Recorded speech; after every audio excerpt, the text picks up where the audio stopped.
이에 대제사장들과 바리새인들이 공회를 모으고 이르되, 이 사람이 많은 표적을 행하니 우리가 어떻게 하겠느냐? 만일 그를 이대로 두면 모든 사람이 그를 믿을 것이요, 그리고 로마인들이 와서 우리 땅과 민족을 빼앗아 가리라. 그 중에 한 사람 그의 대제사장인 가야바가 그들에게 말하되, 너희가 아무것도 알지 못하는도다. 한 사람이 백성을 위하여 죽어서 온 민족이 망하지 않게 되는 것이 너희에게 유익한 줄을 생각하지 아니하는도다. 이 말은 스스로 함이 아니요 그의 대제사장이므로 예수께서 그 민족을 위하시고 또 그 민족만 위할 뿐 아니라 흩어진 하나님의 자녀를 모아 하나가 되게 하기 위하여 죽으실 것을 미리 말함이로라. 이날부터는 그들이 예수를 죽이려고 모의하니라. 그러므로 예수께서 다시 유대인 가운데 드러나게 다니지 아니하시고 거기를 떠나 빈들 가까운 곳인 에브라임이라는 동네에 가서 제자들과 함께 거기 머무르시니라. 유대인의 유월절이 가까우매 많은 사람이 자기를 성결하게 하기 위하여 유월절 전에 시골에서 예루살렘으로 올라갔더니 그들이 예수를 찾으며 성전에 서서 서로 말하되, 너희 생각에는 어떠하냐? 그가 명절에 오지 아니하겠느냐? 이는 대제사장들과 바리새인들이 누구든지 예수 있는 곳을 알거든 신고하여 잡게 하라 명령하였음이로라. 샬롬, 반갑습니다. 오늘은 나쁜 일은 빨리 하고 싶다라는 제목으로 함께 하나님의 말씀 나누겠습니다. 죽은 나사로가 살아난 사건 이후에 많은 유대인들이 예수님을 믿게 되었습니다. 그러나 오히려 대제사장과 사내들인 공회는 예수님을 죽이려고 모의합니다. 이에 예수님은 유대인들 가운데 다니지 않으시고 에브라임이라는 동네에 가서 거기서 유하십니다. 오늘 우리에게 주시는 첫 번째 교훈은 모든 일에 내가 어떻게 반응하느냐가 중요하다는 것입니다. 죽은 나사로가 살아난 이후에 사람들의 반응이 두 가지로 나타납니다. 첫째로 많은 유대인들이 죽은 나사로가 살아난 사건을 보고는 예수님을 믿게 되었습니다. 긍정적인 반응을 보인 것입니다. 그러나 오히려 정반대로 믿음이 아닌 거부감으로 반응한 사람들도 있었습니다. 사도행전에도 보면 베드로가 설교하니까 수천 명이 예수님을 믿었습니다. 그러나 스데반이 설교할 때에 복음을 전할 때에 도리어 마음에 찔렸지만 화를 내고 욕하고 스데반을 돌로 쳐 죽이기도 하였습니다. 여러분, 중요한 것이 무엇입니까? 오늘 나의 반응이 중요합니다. 나의 반응. 오늘날 많은 사람들이 영적으로 목마르기 때문에 어떻게 하든지 짧은 시간 동안에 은혜 받기를 바랍니다. 물론 이것도 중요하지만 근본적으로 정말 더 중요한 것이 뭐냐? 내가 말씀을 들을 때에, 내가 예배를 드릴 때에, 내가 은혜를 받을 때에 내가 어떻게 반응하느냐가 훨씬 더 중요하다는 것입니다. 오늘 우리는 어느 때보다도 말씀이 풍성한 말씀의 홍수 시대, 은혜의 홍수 시대를 살고 있습니다. 예배의 홍수 시대를 살아가고 있습니다. 그럼에도 우리가 목마르게 느끼는 것은 어떻게 보면 음식이 부족해서가 아니라 어느새 내 입이, 내 맛이 고급이 되어서 그렇습니다. 그 음식에 대한 감사가 없기 때문이 아닐까요?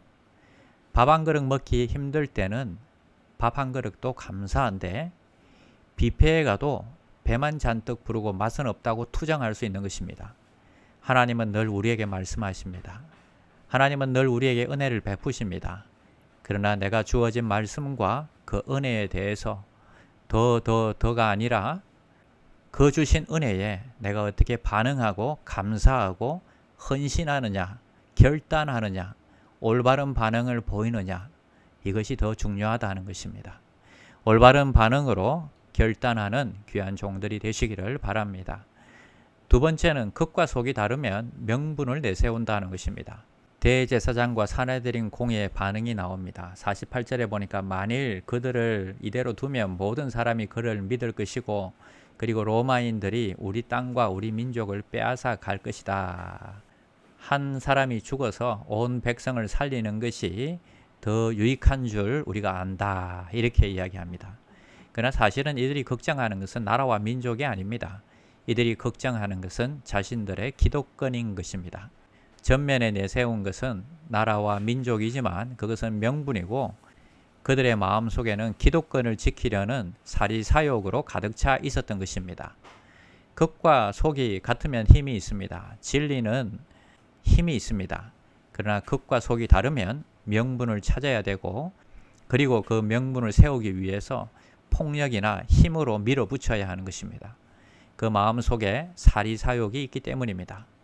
명분과 사욕, 그럴싸한 명분을 전면에 내세워서 내 속마음, 내 사욕을 숨기면 안 됩니다.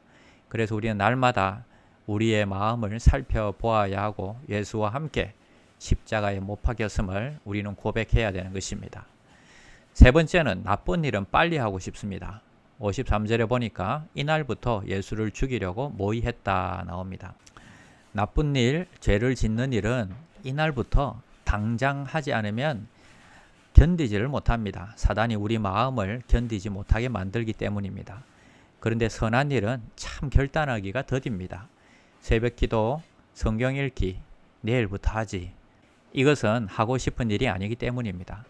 오늘 우리는 이날부터 지금부터 새벽 기도 하기로 결정하고 지금부터 성경 읽기로 결정하고 지금부터 전도하기로 결정해야 합니다.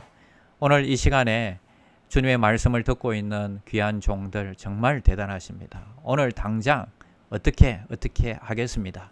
이렇게 결정하는 모습, 오늘 결단하고 나아갈 때 하나님이 반드시 여러분들을 도와주실 줄 믿습니다. 오늘 결단하는 당신이 진정한 승리자가 될 것입니다. 기도하겠습니다. 하나님 감사합니다. 주님의 말씀에 홍수 시대를 살고 있고 은혜의 홍수 시대를 살고 있습니다. 그러나 우리의 반응이 중요합니다. 똑같은 말씀을 들어도 말씀에 아멘하고 축복받는 사람이 있고 오히려 시험에 드는 사람이 있습니다. 그리고 나쁜 일을 속히 결단하는 사람이 있습니다. 그러나 우리는 선한 일에 속히 결단하게 하여 주시옵소서. 지금부터 성경 읽고 지금부터 새벽 기도하고 지금부터 전도하는 진정한 신앙의 용사가 되게 하여 주시옵소서. 예수님의 이름으로 기도드립니다. 아멘. 1. 오심 기도. 하루 5번 마음을 다해 드리는 기도. 나는 죽었습니다. 제가 주인이 아니고 예수님이 저의 주인이십니다. 예수님은 십자가에서 죽으시고 부활하셨습니다. 부활하신 예수님을 가슴으로 만나서 따라가며 간증합니다. 사랑하는 가족과 함께 영광스러운 승리를 노래합니다.